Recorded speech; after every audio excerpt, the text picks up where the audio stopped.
तो दो के दम में हम बात करते हैं सियासी खबरों की और इसी कड़ी में आज हम बात करेंगे समाजवादी पार्टी सुप्रीमो अखिलेश यादव के बारे में, जो लगातार नाराज नजर आ रहे हैं कांग्रेस से। और अब अखिलेश यादव प्रदेश कांग्रेस अध्यक्ष कमलनाथ की आड़ में पूरे इंडिया गठबंधन को धमकाते हुए भी नजर आ रहे हैं। तो आज भी उन्होंने एक बयान दिया है और कांग्रेस पर जमकर निशाना साधा है। उन्होंने कहा है कि कांग्रेस जातिगत जनगणना को लेकर कतई गंभीर नहीं है। अखिलेश की इस नाराजगी की वजह भी हम समझते हैं। एमपी विधानसभा चुनाव में सीट शेयरिंग को लेकर उनका मामला गड़बड़ हुआ तो बीते दिन में कांग्रेस पर फट पड़े, यहां तक कि उन्होंने कांग्रेस के कुछ नेताओं को चिरकुट तक कह दिया था। जाहिर है कि कमलनाथ इसे कैसे बर्दाश्त कर पाते। उन्होंने भी कल मीडिया के सवाल पर उपेक्षा करने के भाव से कह दिया कि छोड़िए अखिलेश को। दरअसल कमलनाथ पहले दिन से ही मूड में नहीं है कि एमपी चुनाव में इंडिया गठबंधन को एंट्री दी जाए। और बता दें कि अक्टूबर के पहले सप्ताह में भोपाल में प्रस्तावित इंडिया गठबंधन की रैली उन्होंने ही खारिज करवा दी थी। और पिछले विधानसभा चुनाव के बाद जिस तरह से समाजवादी पार्टी के विधायक सरकार गिराने के वक्त भाजपा के पाले में चले गए थे, उसे देखते हुए कमलनाथ इस बार कोई जोखिम नहीं लेना चाहते और अखिलेश यादव इसी वजह से बौखलाए हुए हैं और लगातार वो कांग्रेस के खिलाफ इस तरह के बयान भी देते हुए नजर आ रहे हैं।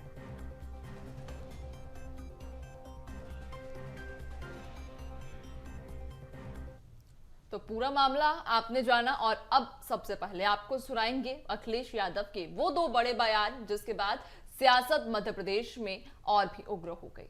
मुझे उम्र से आप लग रहा है कि आप सीनियर जर्नलिस्ट होंगे। ये कहिए कि कांग्रेस पार्टी अब मुखर हुई है। ये वही कांग्रेस पार्टी है जिसने जाति जनगणना के आंकड़े नहीं दिए, जाति जनगणना नहीं होने दिए। ये चमत्कार है, प्रखर मत बोलिए, ये चमत्कार है, क्योंकि सबको एहसास हो गया है कि जब तक पिछड़े दलित और आदिवासी और अल्पसंख्यक भाइयों का साथ नहीं लोगे तो आप कामयाब नहीं होंगे। आपने नहीं देखा, प्रधानमंत्री जी खुद कहते हैं हम पिछड़े हैं। तो अगर पिछड़े दलित और आदिवासी और अगड़े भी कुछ अगर जाति जनगणना मांग रहे हो तो इसमें क्या बात है। तो ये तो चमत्कार सी है कि कांग्रेस पार्टी भी चमत्कार में आ गई और कह रही है उन्हें भी जाति करना चाहिए।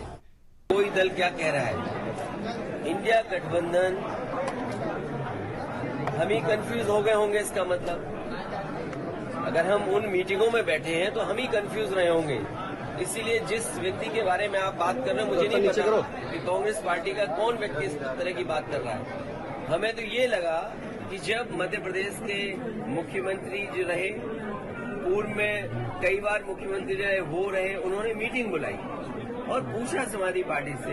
हमने अपनी पूरी परफॉर्मेंस बताई, किस समय पर समाजवादी पार्टी के विधायक कहाँ जीते हैं। कभी 1 जीते, कभी 2 जीते, कभी 5 जीते और किस जगह हम नंबर 2 पे रहे। पूरी चर्चा हुई। और चलिए अब आपको सुनवाते हैं कमलनाथ का बयान, जिसके बाद फिर सपा और कांग्रेस की तकरार तेज हो गई थी। अरे भाई छोड़ो अखिलेश, सर अखिलेश यादव ने आरोप लगाया कि अरे भाई छोड़ो अखिलेश। तो दोनों बयान आपने सुने। एक और अखिलेश यादव जहां अपनी नाराजगी जाहिर कर रहे हैं तो दूसरी ओर कमलनाथ का वो बयान जब उन्होंने कहा कि छोड़ो अखिलेश। तो कांग्रेस और सपा की इस लड़ाई के बीच बीजेपी ने भी अब जमकर तंज कसा है। कल सीएम शिवराज सिंह चौहान ने सीधे तौर पर इंडिया गठबंधन को लेकर निशाना साधा। उन्होंने कहा कि जिस दिन इंडिया गठबंधन बना था हमने कह दिया था ये बेमेल गठबंधन है, घमंडिया गठबंधन है, इसमें ना लोगों के विचार एक हैं और ना ही दिल एक है। सीएम शिवराज सिंह चौहान का क्या कुछ कहना है इस पूरे मामले को लेकर, वो भी सुनेंगे। इंडी गठबंधन बना था, हमने कह दिया था ये बेमेल गठबंधन है, घमंडिया गठबंधन है, इनमें ना लोगों के विचार एक है और ना दिल एक है। केवल मोदी जी की लोकप्रियता से घबराकर ये बेमेल गठबंधन बना था, जो बनने के पहले टूट रहा है। इंडी गठबंधन ने मध्य प्रदेश में रैली तय की थी, कमलनाथ जी ने कैंसिल करवा दी। और चलिए जानकारी ले लेंगे। संवाददाता प्रखर हमारे साथ में जुड़ चुके हैं। प्रखर, देखिए, इंडिया गठबंधन जब से बना है उसके बाद से ही एक और जहां बीजेपी पार्टी है उसकी नजर तो इंडिया गठबंधन पर लगी ही है और शुरुआत से ही आरोप भी कहीं ना कहीं बीजेपी लगाती नजर आ रही है। लेकिन मध्य प्रदेश में फिलहाल जो स्थिति बनी हुई है कांग्रेस और सपा को लेकर, क्या दर्शाती है, क्या मायने निकाले जाए चुनावी लिहाज से? जी, निश्चित तौर पर देखिए, इंडिया गठबंधन का जब से निर्माण हुआ था 26-27 वो दल एक साथ आए थे। लगातार बीजेपी के निशाने पर ये गठबंधन रहा है। लगातार जो बयान हमने अभी मुख्यमंत्री का सुनाया भी, लगातार इसी तरीके की संज्ञाएं जो हैं बीजेपी इस गठबंधन को देती रही। लेकिन अगर अब बात की जाए, जैसे ही चुनाव नजदीक आया, खासतौर पर कांग्रेस और सपा के बीच में जिस तरीके से नाटकीय अंदाज में मध्य प्रदेश में सारी चीजें हुई, पहले कहा गया कि गठबंधन नहीं होगा, तमाम, चाहे हम कमलनाथ की बात करें, दिग्विजय की बात करें या फिर तमाम बाकी के कांग्रेस के दिग्गजों की बात करें, शुरुआत में कहा गया एमपी में कोई भी गठबंधन की जरूरत नहीं है।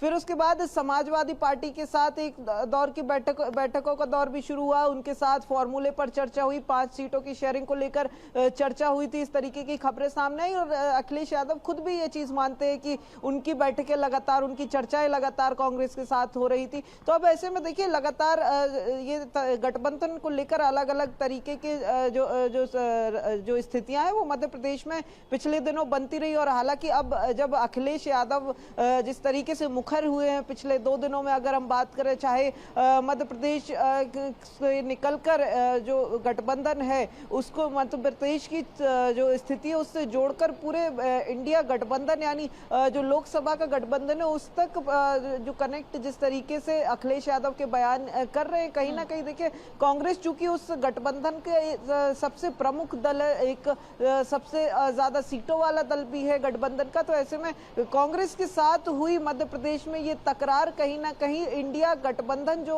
लोकसभा के लिए बना है बीजेपी और एनडीए के सामने खड़ा हुआ है, कहीं ना कहीं उसमें अखिलेश यादव के ये बयान जो है, चाहे हम बात करें इंडिया गठबंधन को लेकर, उन्होंने जो कहा कि एक स्थिति साफ नहीं थी प्रदेश में, गठबंधन की स्थिति साफ नहीं थी, राज्य और देश में स्थिति साफ नहीं थी, तो ऐसे जिस तरीके के बयान सामने आए, कहीं ना कहीं जो मध्य प्रदेश की राजनीति से इंडिया गठबंधन का किस तरीके से टूट या फूट की जो स्थिति दिखाई दे रही है वो हमें मध्य प्रदेश की स्थिति के बाद जरूर दिखाई देने लगी। हालांकि देखिए, जिस तरीके से अगर कांग्रेस की बात करें या गठबंधन के बाकी दलों की बात करें, लोकसभा में लगातार ये एक साथ खड़े होने की बात कहते हुए नजर आ रहे, बीजेपी के खिलाफ खड़े होने की बात करते हुए नजर आ रहे।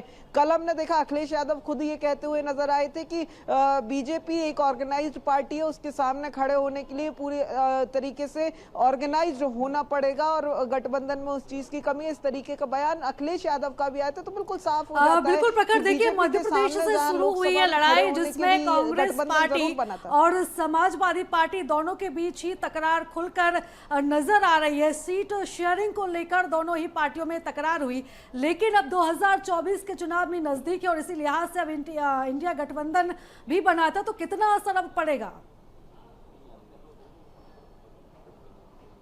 जी, निश्चित तौर पर जिस तरीके से बयान सामने आए हैं अखिलेश यादव के, वो वही साफ कर देता है कि गठबंधन में अभी से 24 के पहले यानी 23 के मध्य प्रदेश के विधानसभा चुनाव से पहले ही 24 को लेकर भी जो गठबंधन बना था उसमें अभी से कहीं ना कहीं छोटी छोटी दरारें दिखाई देने लगे। खासतौर पर अब जिस तरीके से अलग अलग राज्यों में इस तरीके की चुनावी जब सरगर्मी बढ़ेगी, 5 में अभी है, इसके बाद लोकसभा के समय भी सीट शेयरिंग को लेकर बड़ा मसला बनेगा। तो जिस तरीके से अखिलेश के बयान सामने आए, कहीं ना कहीं ये साफ हो जाता है कि सीट शेयरिंग को लेकर जो फॉर्मूला है वो अभी भी कहीं ना कहीं गठबंधन की पार्टियों में तय नहीं हुआ है पूरी तरीके से। तमाम पार्टियां एक लाइन में अभी भी नहीं आई हैं इस गठबंधन की स्थिति को लेकर और सीट शेयरिंग को लेकर। तो जैसे ही विधानसभा चुनावों के बाद लोकसभा की सरगर्मी बढ़ेगी, लोकसभा को लेकर फॉर्मूले तय होंगे, तो बिल्कुल जिस तरीके से अब सपा और कांग्रेस के बीच में सीट शेयरिंग को बात हुई और एक